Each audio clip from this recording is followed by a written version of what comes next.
Concentrémonos ahora en lo que estaremos haciendo en la primera etapa. Lo que tú has dicho está clarísimo. Oye, aprenderemos de los ratones, lo que luego aplicaremos a las personas de mediana edad para extender su vida unos 30 o 35 años. Y eso nos dará tiempo suficiente para desarrollar la otra etapa, la siguiente, que permitirá vivir para siempre, o al menos durante muchísimo tiempo. En este momento preciso, tenemos problemas bien definidos. Por ejemplo, una disminución de ciertas células en algunos tejidos. Sí, empecemos por el primero.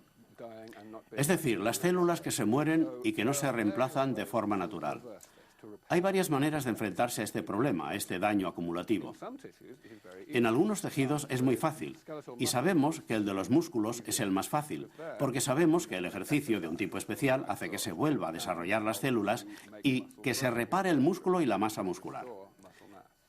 Pero esto es solo para los músculos, y hay algunos que son difíciles.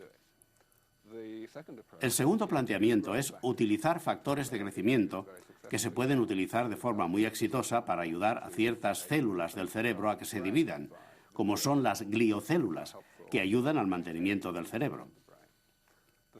La tercera parte, y la más importante, en el reemplazo de células que no se haga de forma natural, es la terapia con células madre. Y estamos obteniendo unos resultados muy buenos en muchos de los tejidos de los ratones, que es, por supuesto, el primer objetivo. Esto es lo que estamos haciendo. O sea que este es el primer punto.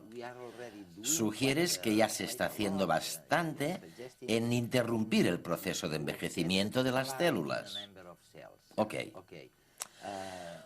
¿Cuál es el futuro en el tema que consiste en eliminar las células acumuladas que no se necesitan? Estamos también bastante bien. Tenemos que analizar primero qué tipo de células son las que se acumulan y que no queremos, y un buen ejemplo es la grasa. Se han hecho experimentos con ratones y se ha visto como si se coge a un ratón y quirúrgicamente se le extrae la grasa abdominal, aunque el ratón fuera anteriormente diabético, la diabetes desaparece. ¿Y entonces, qué pasa con la tercera posibilidad, que es la posible mutación de los cromosomas en las células? Esta es la más difícil de todas las cosas que tengo en mi lista de 7, de las que hasta ahora has mencionado 3.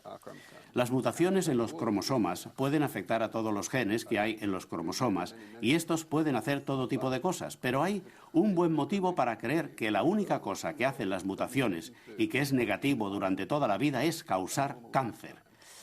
El motivo por el que el cáncer es tan importante es porque solo hace falta que una célula tenga la mutación equivocada para matarnos. Mientras que si una célula tiene mutaciones en algo que no esté relacionado con la división celular, es posible que esa célula no funcione, pero el tejido del que es parte la célula seguirá funcionando, ya que el resto de las células no tendrán esa mutación.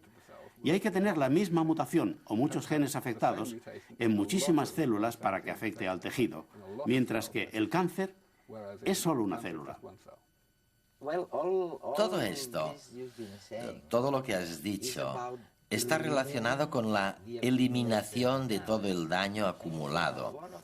Y una de las cosas fascinantes de tu teoría es cuando dices que esto es lo que podemos hacer, puesto que si vamos a una etapa anterior a esta, el proceso puro de la vida, lo que tú llamas el metabolismo, no hay mucho que podamos hacer porque es tóxico, la vida es tóxica, ¿no?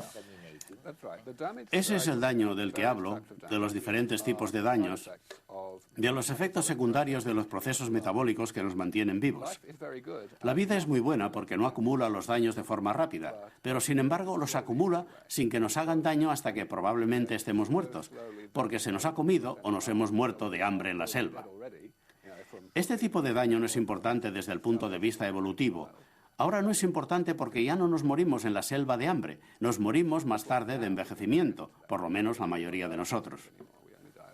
Es decir, que todos estos tipos de daño, como son la pérdida de células o las mutaciones, se van acumulando en el organismo a lo largo de la vida, desde antes de nacer, pero no son dañinos hasta que llegamos a la mediana edad, es decir, que existe como un umbral.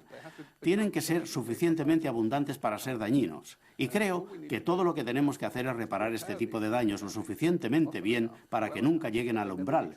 Esto es lo realmente importante y optimista. No tenemos que reparar el daño perfectamente.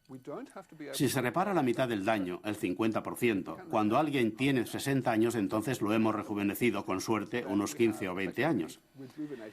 Y si podemos durante esos 20 años mejorar las terapias, entonces lo podemos volver a rejuvenecer con una terapia más completa que puede eliminar la otra mitad de ese daño.